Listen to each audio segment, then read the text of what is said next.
Halo para sahabat Aksonobil Podcast, selamat datang lagi di Aksonobil Podcast. For the first time, kali ini Aksonobil Podcast nggak di studio. Kita kali ini dapat kesempatan istimewa, kita datang ke Bali dan ketemu langsung dengan Pak Puji dari Tuxedo Studio. Pak Puji, terima kasih Pak, sudah dikasih kesempatan untuk ngobrol-ngobrol dan mampir ke Tuxedo Studio Pak. Nah ini kita jadi ada Aksonobil Podcast nih Pak, dimana kita mau ngobrol-ngobrol tentang Tuxedo Studio pastinya Pak. Nah, jadi gini Pak Puji, ini kan Tuxedo Studio kan sekarang sudah luar biasa gitu ya, dikenal oleh masyarakat luas ya. Nah, boleh nggak Pak, sebelum ini kita bicara lebih jauh, awalnya tuh sebenarnya Tuxedo Studio itu dibentuk seperti apa Pak Puji? Ya ngalir aja. Jadi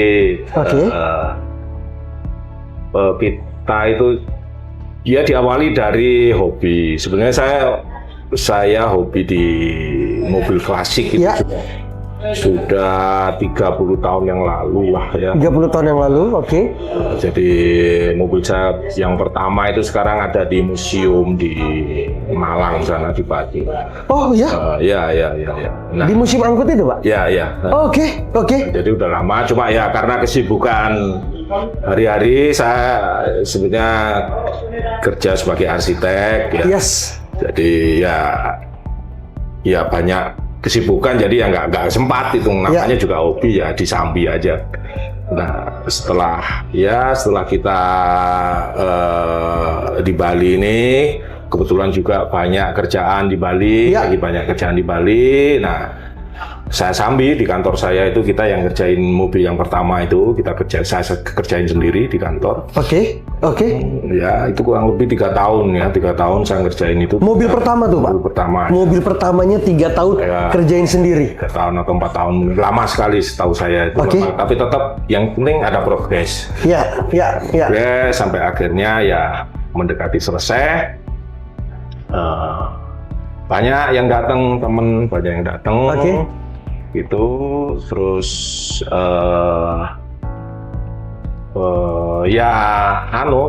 intinya ya pengen dibuatin juga gitu kan, pengen dibuatin.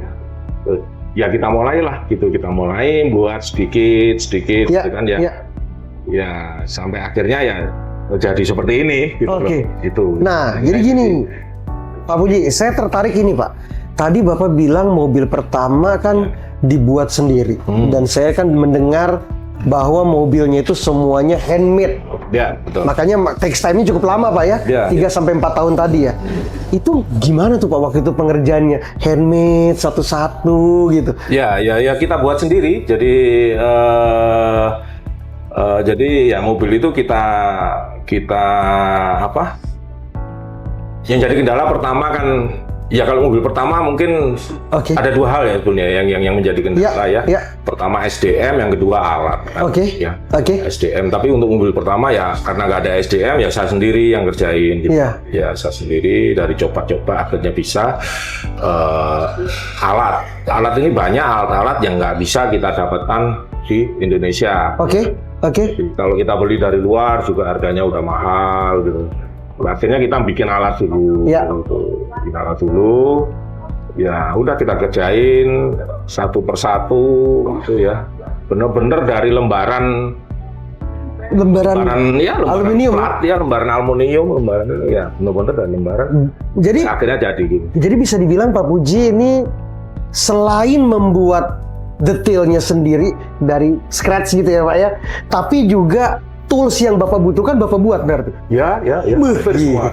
Gila banget kan. Jadi bener-bener ini fully handmade ya Pak?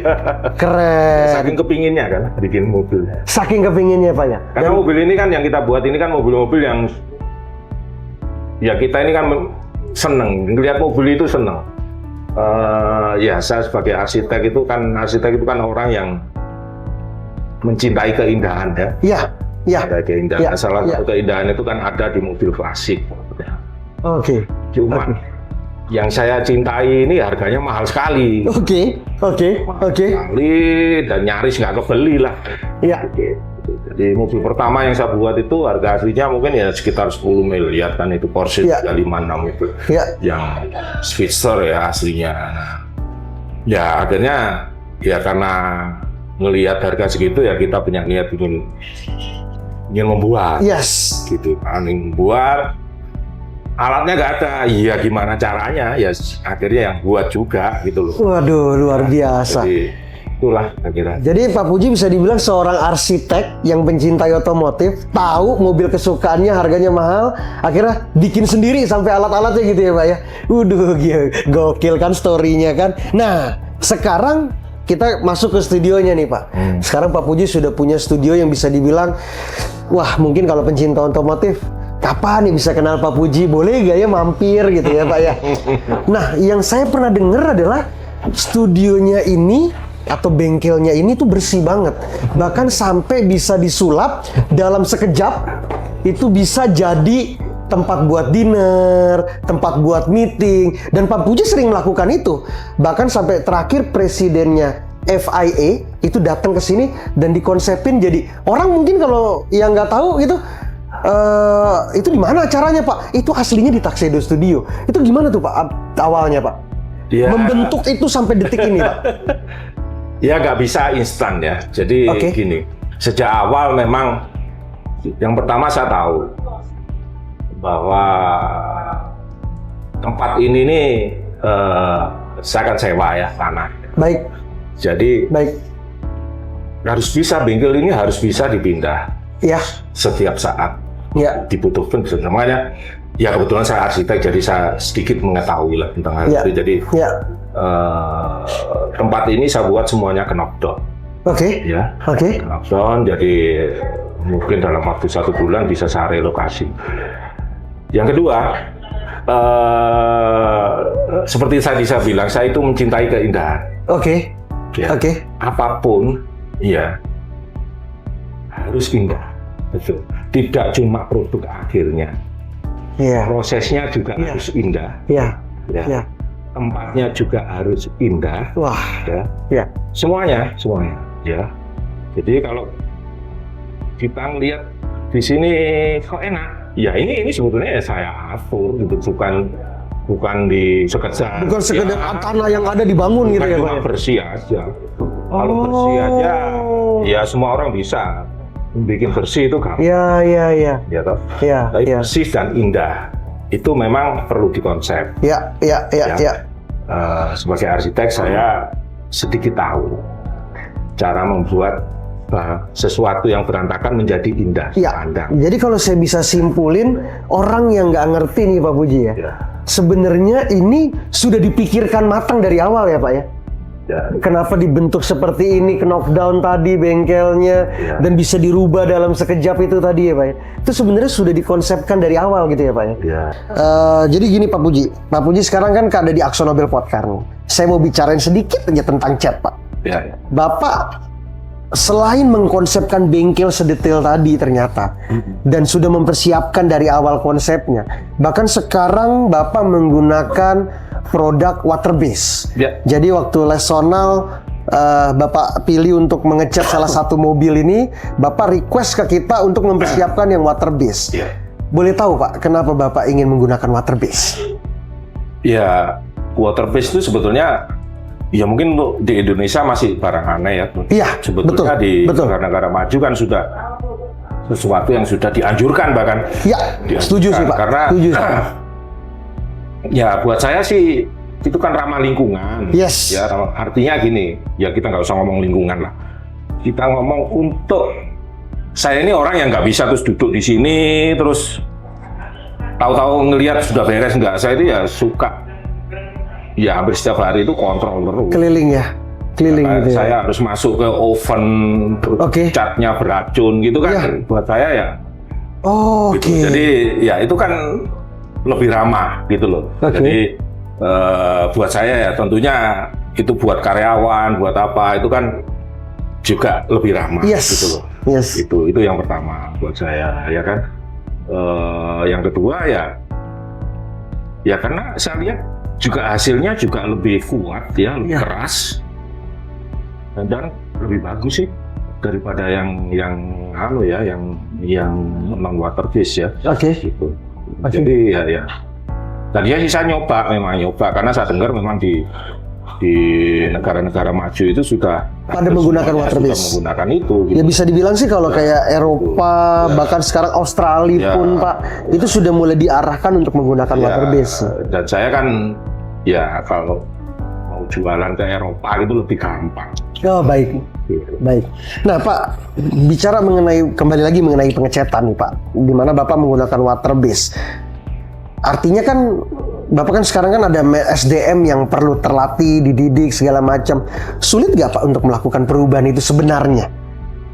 Sulit ya Pak. Lebih sulit. Prosesnya agak beda dikit. Cuma kan Akso sendiri kan ngirim orang ke kita. Iya. Ya, kirim orang. Jadi ya saya tadinya juga oke, tapi saya mau harus ada yang dampingin. Untuk mobil pertama ini harus ada yang dampingin gitu. Ya setelah didampingi ya bisa lah, akhirnya bisa. Ya kalau bikin mobil bisa ngecat aja ya harusnya nggak sulit lah. betul sih. Bikinnya dari scratch loh teman-teman. Nah Pak, boleh dong Pak di-sharing Pak. Menurut Bapak menggunakan produk waterbase kami, Lesonal, Akzo Nobel produk waterbase gitu ya. Menurut Bapak apakah ekspektasinya sudah memenuhi kebutuhan Bapak atau bagaimana kira-kira Pak? Sudah sih sejauh ini sih ya selama itu lebih bagus daripada yang dulu ya, itu sudah memenuhi menurut saya. Oke. Jadi Bapak cukup happy ya dengan produk kita ya. Thank you banget Pak, thank you banget. Nah Pak, saya juga pengen tanya nih, mungkin ini pertanyaan terakhir aja sih Pak, biar waktunya Pak Puji nggak banyak kesita nih ya. Tuxedo ini sekarang sudah sebesar ini Pak. Siapa sih yang nggak kenal Tuxedo? Presidennya FIA aja datang. Itu satu kebanggaan juga buat Indonesia pastinya, karena punya satu studio yang bisa dibilang dipercaya bukan hanya di Indonesia market. Impiannya kira-kira apa nih Pak? Tuxedo Studio yang belum terwujud dan Bapak lagi siapin gitu. Gini, kalau sekarang ini kan kita ini recreation ya, meng-create kembali. Jadi melahirkan kembali mobil-mobil yang sudah punah kan. Seperti Porsche, Mercedes, semacam-macam. Ya. Berikutnya ya kita jangan gitu terus kalau menurut saya ya. Saya pinginnya yang bikin mobil kita sendiri gitu ya, bukan Mercedes, bukan Porsche, bukan apa. Ya Tuxedo mobilnya gitu. Kita desain sejak awal ya benar-benar. Nah sekarang ini kita semuanya sudah bikin kecuali mesin. Sudah bikin semuanya. Ya kenapa nggak kita coba gitu loh. Kalau memungkinkan, mudah-mudahan. Sekarang kita lagi studi terus, kita pelajari. Saya tahu kalau itu tidak gampang. Ya membuat mobil sendiri itu tidak gampang. Tapi bukan berarti nggak mungkin kan? Yes, karena Bapak sudah buktikan. Ya. Jadi adalah impian terbesar dari Pak Puji, di mana Pak Puji pengen punya satu konsep yang itu adalah produksinya Tuxedo, dan ketika melihat mobil itu pasti tahu ini produksinya Tuxedo gitu ya Pak ya. Kita dukung Pak, kita dukung Pak, karena itu pasti akan mengharumkan nama Indonesia juga di dunia otomotif khususnya Pak. Gitu. Terima kasih. Ya Pak Puji, terima kasih Pak buat waktunya, terima kasih buat kesempatannya Pak. Kami diizinkan berkunjung langsung ke studio Bapak, ketemu dengan Bapak, dan kita diizinkan untuk ngobrol-ngobrol di Akzo Nobel Podcast. Itu keren banget sih. Thank you ya Pak Puji. Terima kasih, sama-sama. Ya, para sahabat Akzo Nobel Podcast. Jadi sekali lagi, kita sebagai perusahaan global, Akzo Nobel terus berkomitmen untuk memperkenalkan inovasi terbaru dalam dunia pengecetan. Saksiin terus Akzo Nobel Podcast. Jangan lupa like, komen, dan subscribe. Kira-kira mau nanya apa ke Pak Puji? Kalau ada pertanyaan yang belum disampaikan, nanti kita bantu sampaikan, tanyakan. Dan komen juga kira-kira mau ada apa lagi di Akzo Nobel Podcast nanti nih. Oke, sampai ketemu di Akzo Nobel Podcast berikutnya. Mau cari cat mobil berkualitas dari Akzo Nobel pastinya. Thank you Pak Puji. Terima kasih. Bye-bye.